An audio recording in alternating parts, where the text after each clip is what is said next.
When I was a kid, like a lot of people that want to be musicians, I was a freak, man. I would sit home all day and play a tennis racket to blasting Kiss, Led Zeppelin, you know, Deep Purple, you know, the heaviest stuff, Black Sabbath. You know, I just would stand there in the mirror and just make believe, just like fantasize with all of my might that I was on a stage playing. So when you're and there's a lot of kids that do that.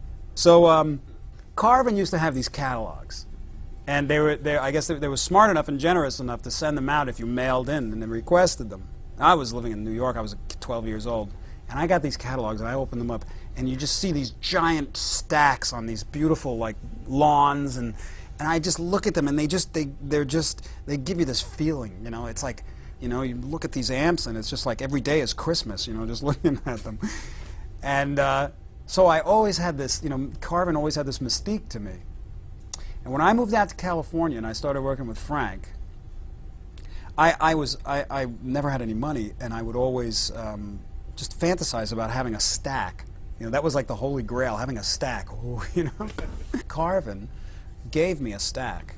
And I remember just staring at it for about an hour when I got it. And I did a demo song for them, which was Blue Powder. And it was the X100B amp. And it was so thrilling for me to get that amp, you know, and I used it for years and years and years, you know. So I knew that one day I was going to want to design an amplifier. And when I got back in touch with them, they were ready to work with me on designing an amplifier that was, you know, custom to my tastes. And that's not easy. That's a tall order because I'm a pain in the ass, you know, because I don't know how to settle for anything else. I could never compromise. And it's as easy as if it's not going to be a certain way, then just don't do it. So we worked very hard for about 18 months at designing a custom amp. It's virtually perfect.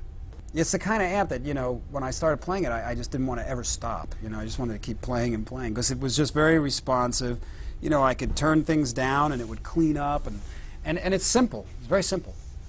You know, it's not very complex. It doesn't have a lot of, you know, it's your basic 2-channel and stuff like that, and that's all I wanted. I mean, you should see some of the stuff that I've seen. You know, it's just too... my music is complicated, but the way I like to do things is not. I want to plug and go.